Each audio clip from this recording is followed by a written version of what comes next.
இவருடைய கோரிக்கையே அல்லது இவருடைய கொள்கை பிரகடனத்தை தான் ஆட்சியிலும் பங்கு அதிகாரத்திலும் பங்குன்னு விக்கிரவாண்டி மாநாட்டில் பேசினார்கள். இன்றைக்கு அந்த கட்சி ஆட்சிக்கு வந்ததற்கு பின்பு எங்களுக்கான பங்களிப்பாக நீங்கள் அமைச்சரவையிலே பங்கேற்பதற்கு ஒரு வாய்ப்பு உருவாகி இருக்கிறது என்பதை தாவேக்காவே கூப்பிட்டு கேட்குது. திமுகவிற்கு நாங்கள் சற்றும் சளைத்தவர்கள் அல்ல, நாங்கள் மதச்சார்பற்ற கொள்கையை பின்பற்றுகிறோம் என்று சொல்வதற்கு அந்த நம்பகத்தன்மையை உறுதி செய்வதற்காகத்தான் காங்கிரஸோடு கூட்டணி. அதனால மிகப்பெரிய அளவிலே வாக்கு வங்கி அந்த பக்கம் போனதற்கு பின்னால் திருமாவளவன் அதிகாரத்திலே பங்கேற்பதுதான் சரியாக இருக்க முடியும். ஆனால் இந்த பக்கம் வழியை கொடுத்தாங்க. அதிமுக நிறைய எம்எல்ஏக்கள் ஆதரவு கொடுக்குறோம் அப்படின்னாங்க. அதிமுகவை சேர்ந்த எம்எல்ஏக்களுக்கு ஏதாவது பங்கு தராங்களாங்கிற அதிகாரத்திலேயும் ஆட்சியிலையும்? இல்ல, அவர்கள் அமைச்சரவையில் பங்கேற்க வேண்டும் என்பதற்காகத்தான் ஆதரவே தருகிறார்கள். அதிகாரம் இல்லாமல் ஒரு நாள் கூட இருக்க முடியாது என்கிற நிலைமையிலே அதிமுகவின் இரண்டாம் கட்ட தலைவர்கள் இருக்கிறார்கள். மீண்டும் அதிமுகவினுடைய பொதுக்குழு கொடுக்கிறது. பொதுக்குழுவுக்கு பொதுச் செயலாளர் வாங்கன்னு கூப்பிடுறாங்க. ஆனால் 50க்கும் மேற்பட்ட மாவட்ட செயலாளர்கள், ஏறத்தாழ 2/3 பங்கு எடப்பாடிக்கு எதிராக போர்க்கொடி தூக்குகிறார்கள். எஸ்பி வேலுமணியின் தலைமையிலே ஒன்று சேருவோம் என்று சொல்லுகிறார்கள். எடப்பாடி பழனிசாமி நடுங்கி போயிருக்கிறாரே.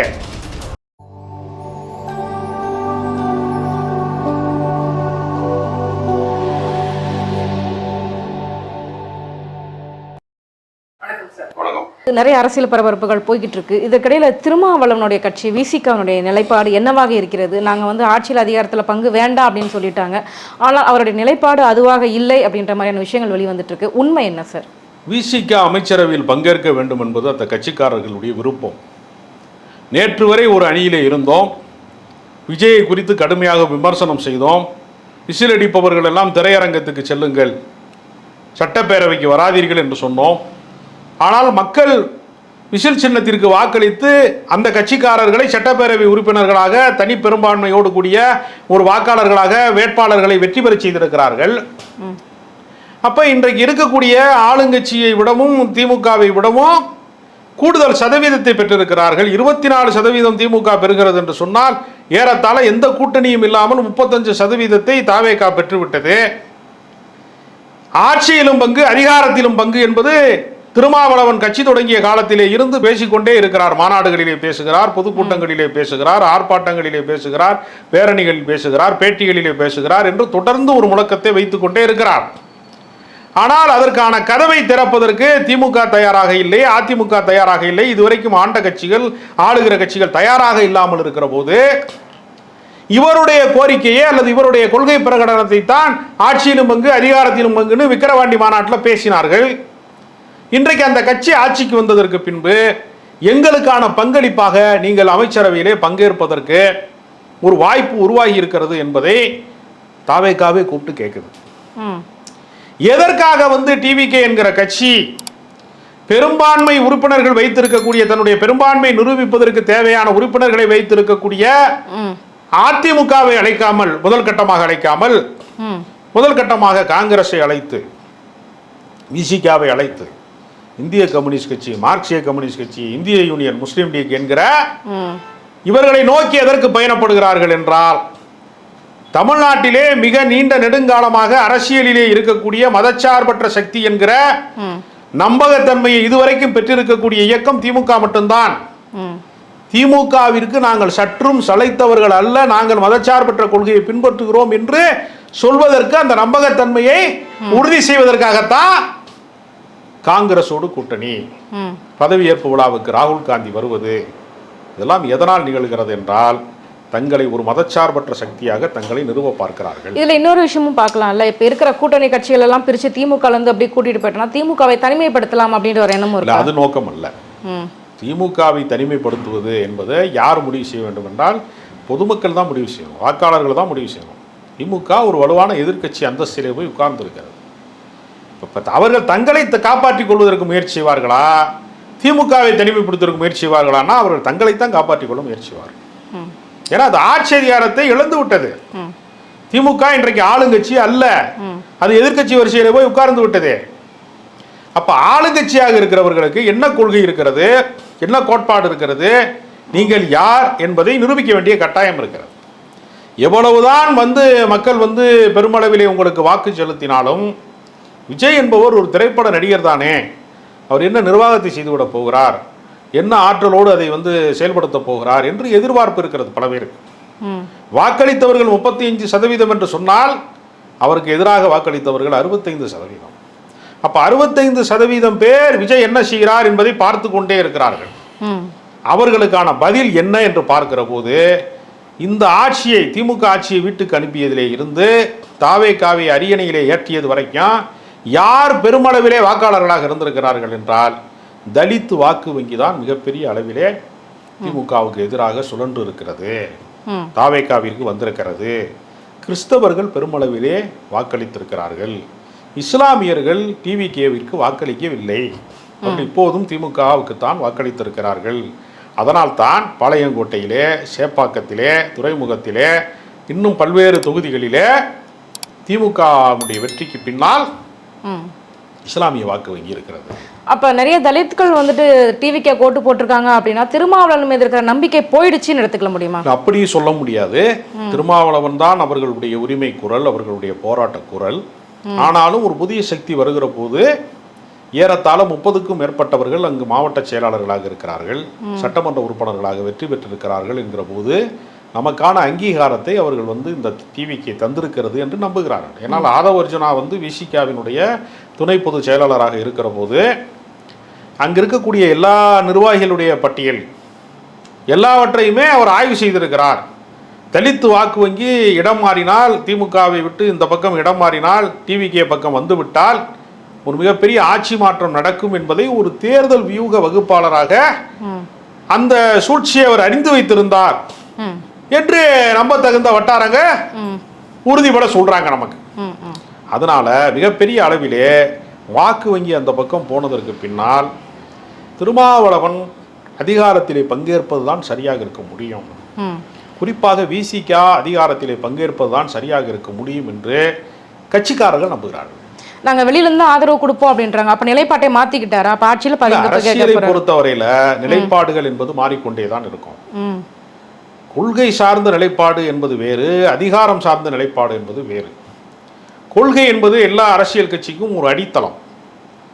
அதிகாரம் என்பது அவர்கள் அந்த சாலையிலே அவர்கள் எப்படி பயணிக்கிறார்கள் என்பது சம்பந்தப்பட்டது. ஏன்னா ஒரு கட்சி அதிகாரத்தில் இருக்கிற போதுதான் அந்த கட்சி எழுச்சி பெறும், தொண்டர்களுக்கு ஒரு நம்பகத்தன்மை வரும். கட்சி வெறுமனே தத்துவ விளக்கங்களை மட்டுமே சொல்லி கொண்டிருந்தால் அந்த கட்சி மீதான நம்பகத்தன்மை என்பது, தொண்டர்களினுடைய உற்சாகம் என்பது குறைந்து விடும்.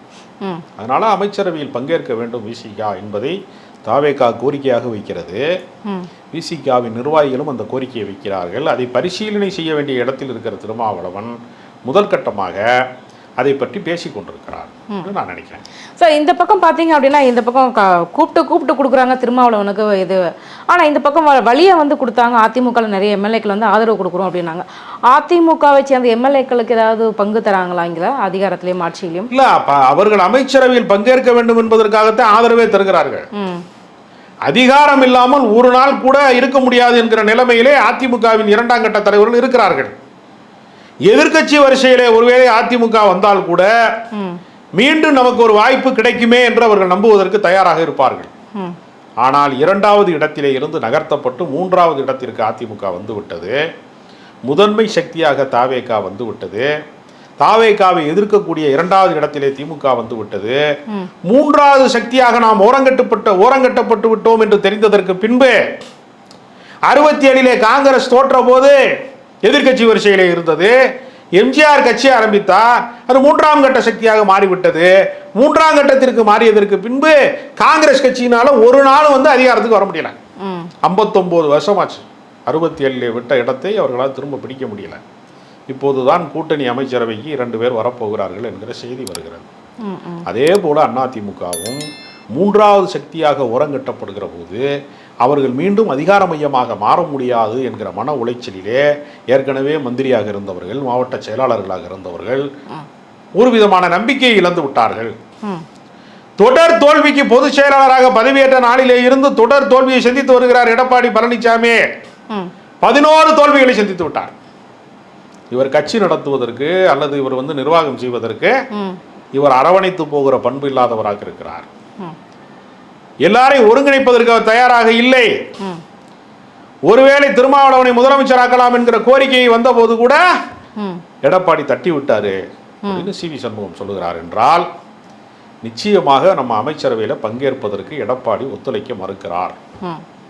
கட்சிக்காரனை பூரா விரட்டி விட்டாரு. ஓபிஎஸ் விரட்டி விட்டாரு, செங்கோட்டையனை விரட்டி விட்டாரு, டிடிவி தினகரனை சேர்க்க மாட்டோம்னு சொன்னாரு, சசிகலாவை சேர்க்க மாட்டோம்னு சொன்னாரு. அதன் விளைவாக அதிமுக மூன்றாவது சக்தியாகிவிட்டது. இதுக்கப்புறம் அதிமுகவுடைய எதிர்காலம் என்ன சார்? அவ்வளவுதான், கட்சி இரண்டாக உடைக்கப்பட்டு விட்டது அப்படின்னும் போது இதற்கப்புறம் அதிமுக திரும்ப மீண்டும் பழைய நிலைமைக்கு வருமா, இல்ல அதோட எதிர்காலம் என்னவாக இருக்கும்? நாளை மீண்டும் அதிமுகவினுடைய பொதுக்குழு கொடுக்கிறது. பொதுக்குழுவுக்கு பொதுச் செயலாளர் வாங்கன்னு கூப்பிடுறாங்க.